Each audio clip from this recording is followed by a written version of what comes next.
Edu study मंत्र को subscribe करें, लाइक करें, बेल आइकन ऑन करें, शेयर करें। जय हिंद दोस्तों, एजू स्टडी मंत्र में आपका एक बार फिर से स्वागत है। और आज हम देखेंगे कि महामारी रोग संशोधन अध्यादेश 2020 के बारे में खास बातें। ये महामारी संशोधन अध्यादेश क्यों लाया गया है और जो महामारी अधिनियम क्या है, इसके बारे में हम जानकारी देखेंगे। तो पहले हम देखते हैं कि महामारी अधिनियम क्या है। तो महामारी जो अधिनियम है ये 1897 में अंग्रेजी हुकूमत द्वारा बनाया गया था। ये 123 साल पुराना कानून है। ये कानून उस दौर में मुंबई में प्लेग की महामारी फैलने के बाद बनाया गया था। कानून में 4 धाराएं शामिल हैं। इसमें राज्यों को ये अधिकार दिया गया है कि वो रेल या फिर किसी अन्य परिवहन माध्यम से यात्रा कर रहे लोगों की चेकिंग कर सकते हैं। इस कानून में विरोध कर रहे लोगों को हिरासत में लेने और उन्हें हॉस्पिटल में भर्ती करने की भी शक्तियां दी गई हैं। इस कानून में सद्भावना के लिए काम कर रहे कर्मियों की सुरक्षा की भी बात कही गई है। इसके अलावा कानून का उल्लंघन करने वाले पर दंड का भी प्रावधान है। इस कानून के तहत सरकार द्वारा दिए गए निर्देशों का अगर कोई व्यक्ति उल्लंघन करता है तो उस पर धारा 188 के तहत कानूनी कार्रवाई की जाती है। ठीक है, धारा 188 के तहत कानूनी कार्रवाई की जाती है। अब ये महामारी रोग संशोधन अध्यादेश जो था 2020 लाया गया है, इसको राष्ट्रपति की हस्ताक्षर के बाद इसको सहमति मिल गई है और ये 6 महीने तक अध्यादेश जारी रहेगा। आगे देखते हैं चर्चा में क्यों है ये। हाल ही में देश में कोविड-19 के प्रभाव को देखते हुए मंत्रियों के समूह ग्रुप ऑफ मिनिस्टर्स की एक उच्च स्तरीय बैठक में यह निर्णय लिया गया है कि सभी राज्यों केंद्र शासित प्रदेशों को महामारी अधिनियम 1897 एपिडेमिक डिसीज़ एक्ट 1897 की धारा 2 के प्रावधानों को लागू करना चाहिए ताकि मंत्रालय, राज्य, संघ, राज्य क्षेत्रों द्वारा समय समय पर जारी की जाने वाली सभी सलाहों को उचित रूप से लागू की जा सकें। तो ये इसमें दिया गया है कि धारा 2 के जितने भी प्रावधान हैं वो लागू किए जाएं। कि धारा 2 के बारे में ये सारे प्रावधान लागू किए जाएंगे जो दे रखे हैं एपिडेमिक डिसीज़ एक्ट 1897 में। आगे बढ़ते हैं। जोड़ी गई परिभाषाएं इस जो अध्यादेश में है, कौन कौन सी परिभाषाएं जोड़ी गई हैं। अध्यादेश के जरिए हिंसा की गतिविधि एक्ट ऑफ वायलेंस, स्वास्थ्य सेवा कर्मियों हेल्थ सर्विस पर्सनल, संपत्ति प्रॉपर्टी को परिभाषित किया गया है और उसे एक नई धारा 1A के तहत रखा गया है। हिंसा की गतिविधि इसे महामारी के समय में कार्य कर रहे स्वास्थ्य सेवा कर्मियों के संबंध में परिभाषित किया गया है। इसके अंतर्गत स्वास्थ्य सेवा कर्मियों को तंग करने वाले, अपहानि, क्षति, नुकसान वाले, अभित्रास पहुंचाने या जीवन पर खतरे पैदा करने वाले कृत्य शामिल हैं। जैसे कि मुरादाबाद में हिंसा करी गई थी कोरोना वॉरियर्स के साथ, स्वास्थ्य कर्मियों के साथ, उसको देखते हुए ये अध्यादेश लाया गया है।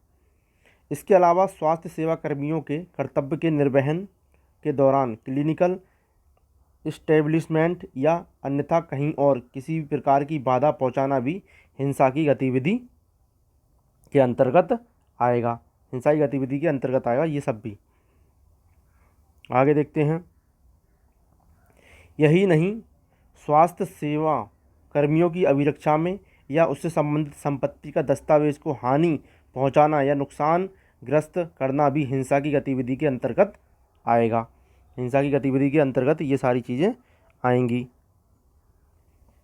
अभी हमने ये पीछे देखा था कि ये धारा 2, तो ये जो धारा 2 है एपिडेमिक डिसीज़ एक्ट महामारी अधिनियम 1897 की धारा 2 क्या है। तो धारा 2 के अंतर्गत क्या क्या प्रावधान दिए गए हैं, इसको हम जरा एक बार देख लेते हैं। जब राज्य सरकार का किसी समय ये समाधान हो जाए कि पूरे राज्य या उसके किसी भाग में किसी खतरनाक महामारी का प्रकोप हो गया है या होने की आशंका है, तब राज्य सरकार यदि समझती है कि मौजूदा विधि के साधारण उपबंध इसके लिए पर्याप्त नहीं है, अगर जो कोई कानून बना हुआ है और वो पर्याप्त नहीं है, तो वह ऐसे उपाय कर सकेगी या ऐसे उपाय करने के लिए किसी व्यक्ति से अपेक्षा कर सकेगी या उसके लिए उसे सशक्त कर सकेगी, और जनता द्वारा या किसी व्यक्ति द्वारा या व्यक्तियों के किसी वर्ग द्वारा अनुपालन करने के लिए किसी सूचना द्वारा ऐसे अस्थायी विनियम विहित कर सकेगी, जिन्हें वह उस रोग के प्रकोप या प्रसार की रोकथाम के लिए आवश्यक समझे, तथा यह भी अवधारित कर सकेगी कि उपगत व्यय इसके अंतर्गत प्रतिकर यदि कोई हो तो किसी रीति से और उसके द्वारा चुकाए जाएंगे। तो ये महामारी अधिनियम 1897 की धारा 2 थी। अब वहीं पहुँचते हैं। इसमें हमने पढ़ लिया था ये, तो स्वास्थ्य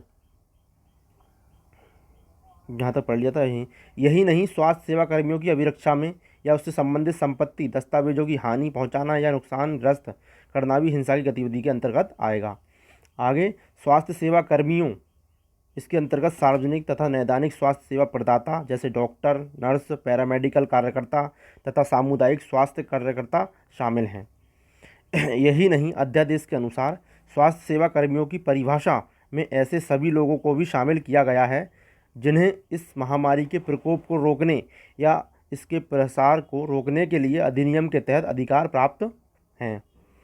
इसके अलावा आधिकारिक गजट में राज्य सरकार द्वारा नोटिफिकेशन के जरिए किसी अन्य वर्ग के व्यक्तियों को भी इसके अंतर्गत शामिल किया जा सकता है, जैसे सफाई कर्मचारी हैं, पुलिस अधिकारी हैं, और जो कोरोना वॉरियर्स हैं उन सभी के लिए शामिल इसमें किया जा सकता है।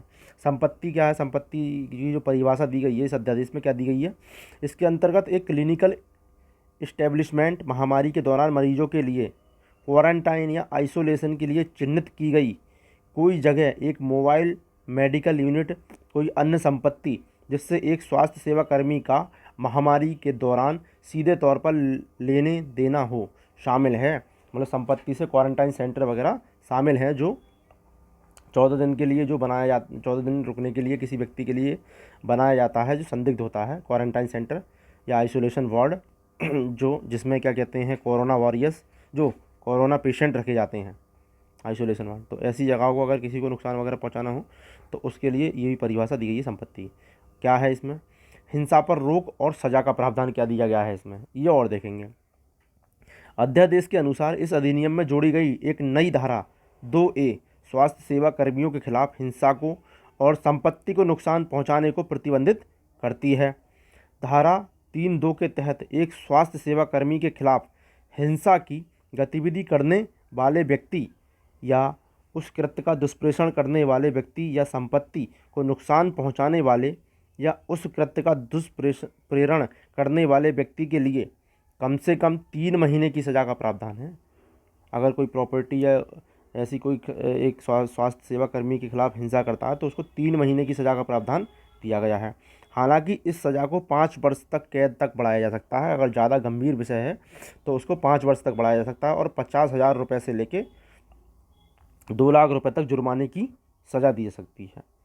ठीक है, यह ध्यान में रखा जाना चाहिए कि यदि स्वास्थ्य सेवा कर्मी को भारतीय दंड संहिता की धारा 320 के मायनों में घोर उपहति ग्रीवियस हर्ट कारित की गई है, मतलब गहरी चोट या कोई ज़्यादा नुकसान पहुंचाया गया है, तो सज़ा 6 माह से 7 वर्ष तक कैद हो सकती है, और जुर्माना 1 लाख रुपए से 5 लाख रुपए तक का लगाया जा सकता है। आगे देखते हैं क्या है ये अध्यादेश में। अध्यादेश के अनुसार धारा 3E(1) सज़ा के अतिरिक्त एक अपराधी को पीड़ित को मुआवजे का भुगतान भी अदालत द्वारा तय किया गया करना होगा। ठीक है, इसके अंतर्गत अपराधी को जो पीड़ित होगा उसके लिए भुगतान भी करना होगा मुआवजे का। इसके अलावा संपत्ति के नुकसान के मामले में मुआवजा नुकसानग्रस्त संपत्ति के बाजार मूल्य का 2 गुना होगा। अगर कोई संपत्ति है जिसकी कीमत 1 लाख रुपए है और वो क्षतिग्रस्त कर दी गई है किसी अपराधी ने, तो उसके एवज में उसे मुआवजे के तौर पे 2 लाख रुपए देने होंगे, दुगना देना होगा। धारा 3E(2) इसमें कहती है, इसका प्रावधान करती है। कुछ अन्य महत्वपूर्ण बातें कौन कौन सी हैं, इनको भी ज़रा देख लें। इस अध्यादेश के जरिए हिंसा की गतिविधि को संज्ञेय और गैर जमानती अपराध माना गया है। नॉन वेलेबल ऑफेंस है, कॉग्निजेबल और नॉन वेलेबल ऑफेंस है धारा 3A(1) के तहत। वही मामले का अन्वेषण एक ऐसे अधिकारी द्वारा किया जाएगा जो इंस्पेक्टर रैंक का या उससे ऊपर की रैंक का हो। ये भी धारा 3A(2) के तहत कहा गया है। ठीक है, कोई सिपाही या दरोगा इसका इन्वेस्टिगेशन नहीं करेगा, इंस्पेक्टर रैंक करेगा। आगे, अध्यादेश के अनुसार स्वास्थ्य सेवा कर्मी के खिलाफ अपराधों की पुलिस जांच 30 दिनों के भीतर FIR होने से ख़त्म हो जानी चाहिए। ये भी इसमें प्रावधान क्या है, धारा 3A(3) में। और ये कि मुकदमा 1 साल के भीतर पूरा होने पर जोर दिया जाना चाहिए, और जहां यह 1 साल के भीतर नहीं ख़त्म हो रहा वहां जज को इस बाबत लिखने होंगे। धारा 3A(4) में ये बात कही गई है। तो ये स्वास्थ्य सेवा कर्मी के साथ अगर कोई भी अपराध करता है या कोई भी ऐसी हरकत करता है तो उसके खिलाफ कड़ी से कड़ी कार्रवाई करी जाएगी इस अध्यादेश के तहत। ये जो नया अध्यादेश आया गया है। आगे थोड़ा सा देखते हैं, इंडियन मेडिकल एसोसिएशन का प्रस्ताव क्या है। इंडियन मेडिकल एसोसिएशन के अनुसार संक्रमित लोगों के डेटा को दैनिक आधार पर जनता के साथ साझा करने से पूरे देश में भय की स्थिति उत्पन्न हो गई है। ठीक है, इनका ये प्रस्ताव है कि इससे भय की स्थिति उत्पन्न हो गई है। IMA ने सरकार से महामारी संबंधी डेटा को वर्गीकृत करने और नैदानिक परिशुद्धता के साथ उचित कार्रवाई करने की अपील की है।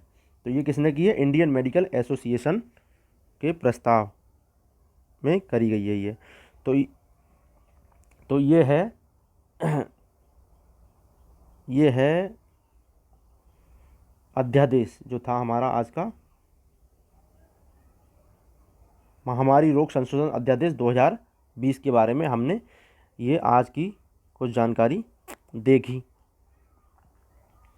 और इससे क्या क्या है, भारत क्या क्या प्रयास कर रहा है इसमें। भारत में कोविड-19 के बहुत सारे मामलों की अभी तक पुष्टि हो चुकी है। केंद्र सरकार द्वारा नई यात्रा एडवाइजरी के अनुसार काफ़ी सारी चीज़ें हैं जो बंद करी गई हैं, जैसे रेल बंद कर दी गई थी, हवाई यात्रा और बाकी सब चीज़ें। लेकिन ये जो लॉकडाउन 4 आ रहा है इसमें कुछ रियायतें देने की बात करी गई है सरकार की तरफ से। तो दोस्तों आज के लिए इतना ही, धन्यवाद।